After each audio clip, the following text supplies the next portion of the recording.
ఎప్పటికప్పుడు తాజా వార్తలను అందిస్తున్న ఏపీ పవర్ న్యూస్ కు స్వాగతం.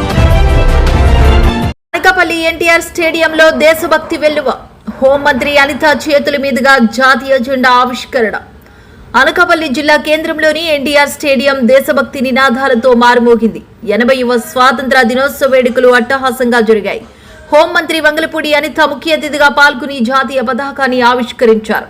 జిల్లా కలెక్టర్ విజయకృష్ణన్ ఆధ్వర్యంలో జరిగిన ఈ వేడుకలకు అనకాపల్లి ఎమ్మెల్యే కొనతాల రామకృష్ణ, జిల్లా ఎస్పీ తుహిన్ సిన్హా ఐపీఎస్ ముఖ్య అతిథులుగా హాజరయ్యారు.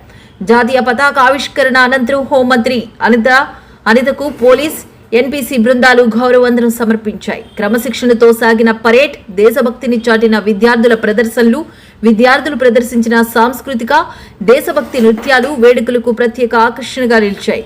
స్టేడియం మొత్తం విద్యార్థుల సందడి, జాతీయ జెండాల రెపరెపలతో పండగ వాతావరణం కల్పించింది. మరోవైపు వివిధ ప్రభుత్వ శాఖలు ఏర్పాటు చేసిన శకటాల ప్రదర్శన ప్రత్యేక ఆకర్షణగా నిలిచింది. ప్రభుత్వ సంక్షేమ పథకాలు, అభివృద్ధి కార్యక్రమాలను ప్రతిబింబించేలా రూపొందించిన శకటాలు అందరినీ ఆకట్టుకున్నాయి. ఈ సందర్భంగా హోంమంత్రి వంగలపూడి అనిత మాట్లాడుతూ కూటమి ప్రభుత్వం రాష్ట్ర అభివృద్ధి, ప్రజా సంక్షేమానికి అత్యంత ప్రాధాన్యత ఇస్తుందని తెలిపారు. ఉపాధి కల్పన, పారిశ్రామిక అభివృద్ధి, రైతు సంక్షేమం, విద్య, వైద్య రంగాల్లో ప్రభుత్వం చేపడుతున్న కార్యక్రమాలను వివరించారు. స్వాతంత్ర స్ఫూర్తిని చాటుతూ, దేశభక్తిని నింపుతూ అనకాపల్లి ఎన్టీఆర్ స్టేడియంలో జరిగిన 80వ స్వాతంత్ర దినోత్సవ వేడుకలు ఘనంగా ముగిశాయి.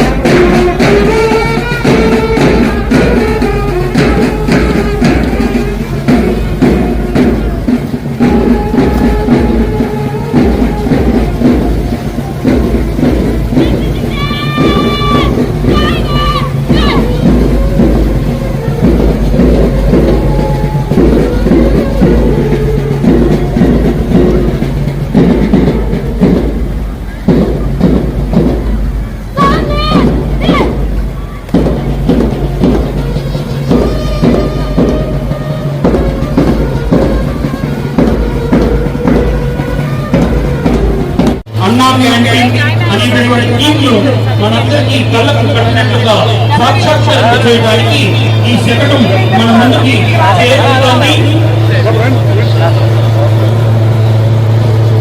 ప్రజలు అందరికీ కూడా సాదర స్వాగతం పలుకుతున్నాం. పరేడ్ వీక్షిస్తున్నటువంటి సమయంలో ప్రతి ఒక్కరు కూడా ఈ పరేడ్ వీక్షిస్తూ నిల్చోవలసిందిగా హృదయపూర్వక స్వతంత్ర దినోత్సవ శుభాకాంక్షలు తెలియజేసుకుంటూ, ఎందరో మహనీయుల త్యాగాల ఫలితంగా మనకి స్వతంత్రం లభించింది. ఈ స్వతంత్ర స్ఫూర్తిని ప్రజల జీవితాల్లో మార్పుగా చూపించడమే ప్రజాస్వామ్య ప్రభుత్వాల అసలు బాధ్యత. అనకాపల్లి కేవలం ఒక జిల్లా కాదు, ఒక పోరాటాల గడ్డ.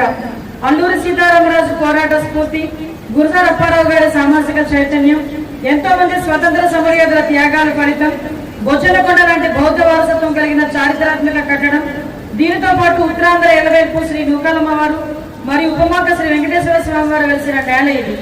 అంతేకాకుండా 72 కిలోమీటర్ల అందమైన సముద్ర తీర ప్రాంతం కలిగి, ముత్యాలమ్మపాలెం, రేవు పోలవరం లాంటి సుందరమైన బీచ్లతో కలిగిన పర్యాటక ప్రాంతాలు కలిగి, ఒక ప్రక్క వ్యవసాయ పరంగా, మరొక పక్క పారిశ్రామికంగా సమాన స్థాయిలో అభివృద్ధి చెందుతున్న జిల్లా ఇది.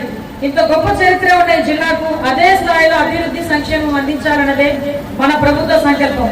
గతంలో ప్రజలకు ఎన్నో హామీలు విని ఉంటారు, కానీ ప్రజలు కోరుకునేది మాటలు కాదు, తమ జీవితాల్లో కనిపించే మార్పు. ఇచ్చిన హామీలు అమలు కావాలి, సంక్షేమం అరువుడికి చేరాలి, అభివృద్ధి అనేది నేల మీద కనిపించాలి. రాష్ట్రంలో ఈ మార్పు దిశగానే ప్రస్తుత ప్రభుత్వం అడుగులు వేస్తోంది.